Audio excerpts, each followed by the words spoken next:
नमस्कार बच्चों, कैसे हैं आप सब। बच्चों, आज हम अनोखा बलिदान पाठ का अभ्यास कार्य करेंगे। तो बच्चों, पहला है मौखिक प्रश्न। बुलबुल अंडे छोड़कर बाहर क्यों गई थी? बुलबुल अंडे छोड़कर बाहर चुग्गा लेने के लिए गई थी। चुग्गा क्या होता है? दाना होता है, चिड़िया का भोजन। ठीक है। बुलबुल ने लौटकर क्या देखा? बुलबुल ने लौटकर देखा कि उसका अपना घोंसला गायब था। अगला है गुलाब ने बुलबुल के लिए क्या किया? गुलाब ने वर्षा से बुलबुल की रक्षा की। अब बच्चों के लिखित प्रश्न हैं, यह आपने अपनी नोटबुक में लिखने हैं। मौखिक प्रश्नों को आप बुक में लिखेंगे और जो लिखित प्रश्न हैं उसको बुक में और नोटबुक में दोनों में लिखेंगे। पहला प्रश्न है, बुलबुल का घोंसला कहाँ था और उसमें क्या था? बुलबुल का घोंसला एक पेड़ पर था और उसमें उसके अंडे थे। किसके अंडे थे? बुलबुल के अंडे थे। ठीक है। अब देखिए बच्चों, अगला प्रश्न है, शरण लेने के लिए बुलबुल किसके पास गई?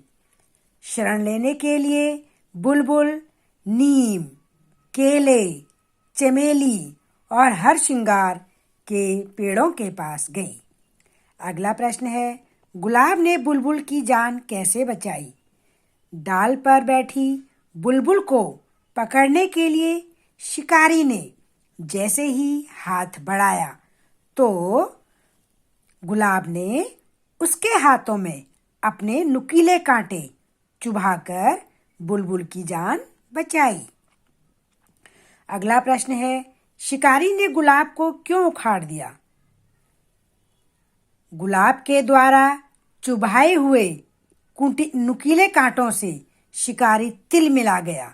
तिलमिलाना मतलब बेचैन हो गया, दर्द से बेचैन होना। ठीक है। इसलिए गुस्से में शिकारी ने गुलाब को उखाड़ दिया। अगला प्रश्न है, गुलाब का रंग लाल कैसे हो गया? बुलबुल के खून के रंग से गुलाब का रंग लाल हो गया। अगला प्रश्न है, गुलाब ने बुलबुल को परेशान देखकर क्या कहा? गुलाब ने बुलबुल को कहा कि बहन, मेरी शाखा पर आकर बैठ जाओ, मैं वर्षा से तुम्हारी रक्षा करूंगा। अगला प्रश्न है, बुलबुल को वर्षा से बचाने के लिए गुलाब ने क्या किया? गुलाब ने अपनी सारी डालियों को समेटकर इस तरह इकट्ठा किया कि जिससे पानी की एक भी बूंद बुलबुल पर नहीं पड़ी। अगला प्रश्न है, दूर रहो मेरे शरीर में बहुत कांटे हैं, कहीं तुम्हें चुभ गए तो? इस कथन से गुलाब की कौन सी भावना दिखाई देती है? गुलाब अपने कारण दूसरों को दुख नहीं देना चाहता है। इन पंक्तियों से यह भावना दिखाई देती है। अब बच्चों, प्रश्न नंबर 3 है, सही उत्तर पर निशान लगाइए। पहला है, इनमें से बुलबुल किसके पास नहीं गई? बच्चों, आम के पेड़ के पास बुलबुल नहीं गई। अगला प्रश्न है, बुलबुल को किसने शरण दी? बुलबुल को गुलाब ने शरण दी। अगला प्रश्न है, बुलबुल के अंडे कौन ले गया था? बुलबुल के अंडे बंदर ले गया था। बुलबुल को पकड़ने आया कौन आया था? बुलबुल को पकड़ने शिकारी आया। तो ये आपने सही वाले पर निशान लगाना था। बच्चों, अगला प्रश्न है, सही कथन पर सही और गलत पर गलत का निशान लगाइए। चमेली ने वर्षा में बुलबुल को शरण दी, गलत है। अगला है, केले के पेड़ ने प्यार से बुलबुल को अपने पास बुलाया, ये भी गलत है। गुलाब ने अपने नुकीले कांटे शिकारी के पांव में चुभो दिए, ये भी गलत है, उसके हाथों में चुभाए थे, है ना। अगला है, गुलाब के कांटे बुलबुल के शरीर में जहां तहां चुभ गए, ये बिल्कुल सही है। गुलाब की टूटी हुई डाल से जड़ फूटने लगी, ये भी बिल्कुल सही है। अब अगला है बच्चों, किसने कहा, किससे कहा? तो देखिए, पहला है, तुम्हें और कोई जगह नहीं मिली बैठने की? किसने कहा था? नीम के पेड़ ने कहा था। किससे कहा था? बुलबुल से कहा था। शाखा टूट गई तो फूल कैसे खिलेंगे? किसने कहा था? चमेली ने कहा था।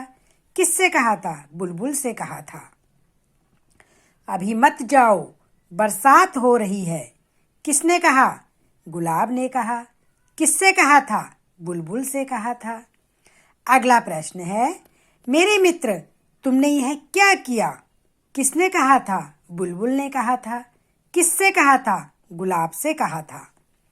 दूर रहो बुलबुल, मेरे शरीर में बहुत कांटे हैं। किसने कहा? गुलाब ने कहा।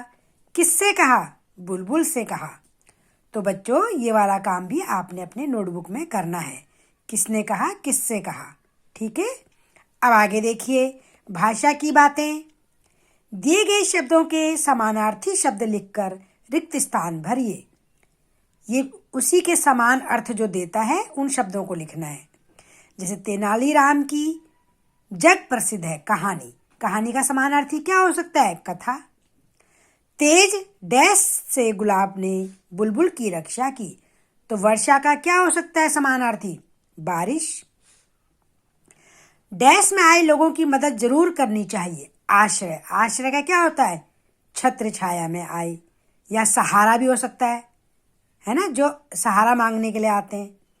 अगला है, हमारे जीवन का अभिन्न अंग है। कौन? पेड़। पेड़ का समानार्थी क्या हो सकता है? वृक्ष। चमेली की डैश बहुत कमजोर थी। अब शाखा है। शाखा का समानार्थी क्या हो सकता है? टहनी, डाल। ठीक है बच्चों, तो ये आपने बुक में ही करना है। अगला है, इन शब्दों के स्त्रीलिंग रूप लिखिए। बच्चों, आपको पता है जिन शब्दों से पुरुष जाति का बोध होता है उसे पुल्लिंग कहते हैं, और जिनसे स्त्री जाति का बोध होता है उसे स्त्रीलिंग कहते हैं। तो बंदर पुरुष जाति है, इसका स्त्रीलिंग क्या होगा? बंदरिया। धोबी का स्त्रीलिंग क्या होगा? धोबिन। नौकर का क्या होगा? नौकरानी। लेखक का क्या होगा? लेखिका। बकरा का क्या होगा? बकरी। चिड़ा का क्या होगा? चिड़िया। बच्चों, अब है सही विलोम शब्द पर घेरा लगाइए। देखिए, भला। भला का विलोम क्या होता है? बुरा। नवीन मतलब नया, तो इसका विलोम क्या होगा? प्राचीन। आकाश। आकाश का क्या होगा विलोम? पाताल। दुखी। दुखी का विलोम क्या होगा? सुखी। धनी। धनी का विलोम क्या होगा? निर्धन। हंसना। हंसना का विलोम क्या होगा? रोना। ठीक है बच्चों, तो ये विलोम शब्द हैं। अब आगे देखिए, प्रश्न नंबर 4। वाला शब्द जोड़कर नया शब्द बनाना है। बच्चों, वाला जो है प्रत्यय है। प्रत्यय जो शब्द पीछे लगते हैं, किसी शब्द के पीछे जो लगते हैं उसको प्रत्यय कहते हैं। अब देखिए, सब्जी। सब्जी के पीछे लग गया तो सब्जी वाला। दूध के पीछे वाला लग गया, दूध वाला। फेरी वाला। अखबार वाला। फल वाला। पानी वाला। तो हमने सब्जी जो है एक शब्द है, उसमें वाला लगा दिया तो सब्जी बेचने वाला हो गया। ऐसी दूध एक शब्द है, दूध में वाला लगा दिया तो दूध वाला हो गया। ठीक है, तो वाला लगाने से वो किसी एक का नाम आ जाता है। ओके, तो बच्चों, ये आपके अभ्यास कार्य का कार्य था। अब हम इसके शब्दार्थ देखेंगे। देखिए बच्चों, शब्दार्थ। सबसे पहला शब्द है चुग्गा। अभी मैंने आपको बताया था, चुग्गा का मतलब चिड़िया का भोजन या दाना। शरण। शरण मतलब आश्रय, है ना। अभी मैंने आपको बताया था ना कि आश्रय का छत्र छाया होता है, तो शरण भी कर सकते हैं आप। रौंदना। रौंदना को क्या उसका अर्थ करेंगे? कुचलना। तिल मिलाकर यानी कि बेचैन होकर। सुर्ख यानी कि बिल्कुल एकदम लाल होता है। अब शाखा या शाख, पेड़ पौधे की डाल। मरोड़ कर यानी कि ऐंठ कर, तोड़ना होता है उसको। ठीक है, पूरा खुचर पुचर कर देते हैं उसको। सतर्क। सतर्क मतलब सावधान। बलिदान, यानी कि अपने प्राण दे देना, जान उत्सर्ग कर देना। ठीक है, ये शब्द अर्थ हैं। और नीचे मुहावरे हैं। नाक भौं सिकोड़ना, नाखुश होना। अब इसका वाक्य बना लीजिए आप। जैसे आप ये भी कह सकते हैं, टिंडे की सब्जी देखते ही बच्चे नाक भौं सिकोड़ने लग जाते हैं। आग बबूला होना, अत्यंत क्रोधित होना। तो परीक्षा में जब परीक्षा की रिपोर्ट कार्ड को पिताजी ने देखा कि बच्चा फेल है तो वो आग बबूला हो गए। यानी कि परीक्षा में नंबर कम आने पर माता पिता आग बबूला हो जाते हैं। ठीक है बच्चों, अब आप इस काम को अपनी नोटबुक में करिए, सुंदर सुंदर हैंड राइटिंग में। धन्यवाद बच्चों।